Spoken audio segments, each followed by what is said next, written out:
A Day in a Life of Lincoln and Louis. So, ito na nga. Imbitahan tayo sa isang christening dito sa Conrad.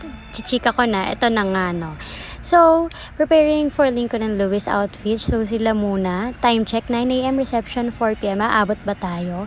So, ang color coding ay color white. Bakit may nag-red? Thank you po kay Tito Winnie and Tito Julius sa pagsundo sa amin. So, tamang emote muna kami nitong mag-aama. O, kala mo, sino ka dyan? Artista ka be? Hindi pa, no? Sinisilip mo dyan, Louis? Yung lola mo na naka-red. Ang galing talaga. So, habang papunta kami, iniisip namin kung bibilan ba namin si lola ng puti or talagang pangangatawan niya yung naka-red siya na damit. Diba?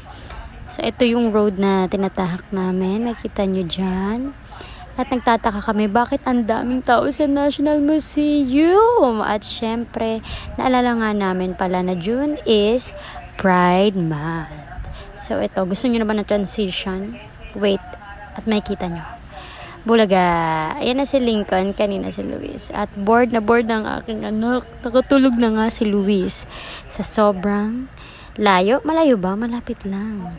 So, ito na nga, nasa Mall of Asia na kami. Pag nakita nyo na yan na yung sign na malapit na tayo. Malapit na tayo. Okay? So, ito na kami sa EXO46 Heritage Bistro. Ikot ko kayo ng 360 degrees view. Dito muna kami sa labas while waiting. O, diba? Yan ang aking anak. Yeah, I'm vlogging. It's a play. Oh my God. Isa ganyan. Ayun ang nakakatakot yung nandun go. Ayun, Oh my God, di naman yung paan nila. Ninang Hana. Ninang Hana.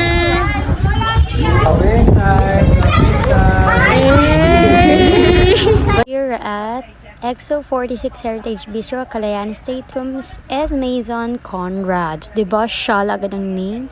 May pa chandelier pa. And look at the ambience. Ang ganda. Here's our precious Jamira. Jamira daw siya. Okay, guard. Ba't may naka-red dito? Charot. So, yun, target lock yun, ha? Nakita nyo. Ang ganda ng events place. Nahihilo na ba kayo sa video? Ako din, nahihilo na ako. Pero, go lang. Diba? Maintindihan yun mamaya. Ito yung souvenirs.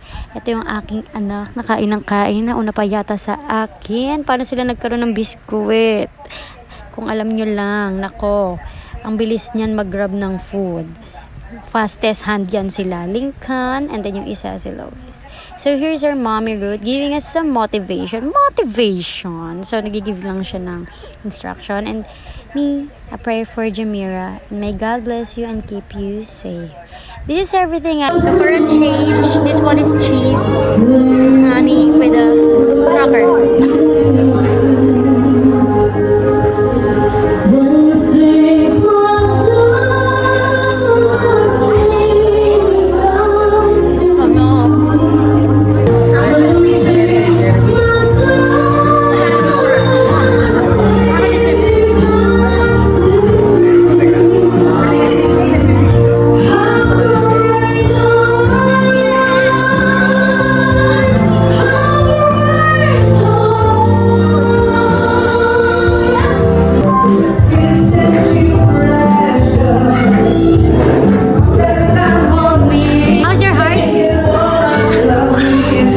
So, yung anak ko talaga pala sa'yo, yan mana sa daddy. Ito na nga, alam nyo na to. Picture taking bago pupunta sa buffet. Yung pinakahihintay ng lahat. So, ayun yung family ko. Ito na yung buffet, scanning ng pwedeng ma-target lock. And here's everything I ate. Diba? Yung halo-halo ko. Ayan yung second halo-halo ko. First halo-halo. Diba? Salamat sa katabi ko.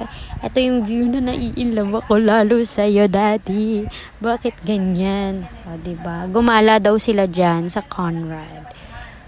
Okay, lumabas na ang lahat.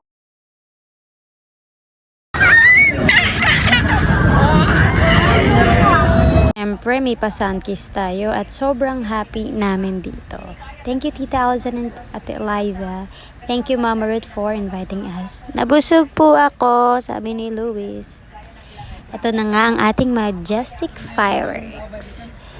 Sign na, uwian na.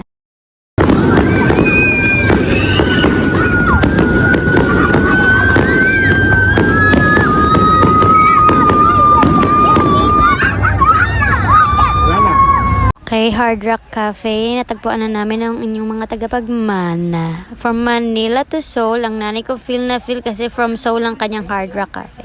So ito na, pauwi na kami.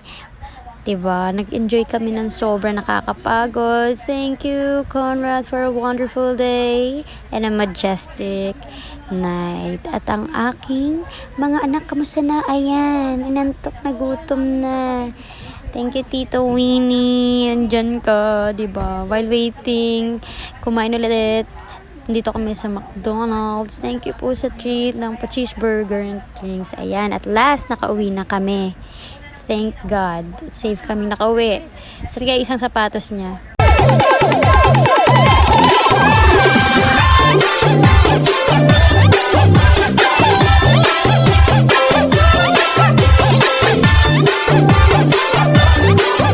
Welcome to the Christian world, Jamira. Kala niya walang pa TikTok, no? Thank you, bye!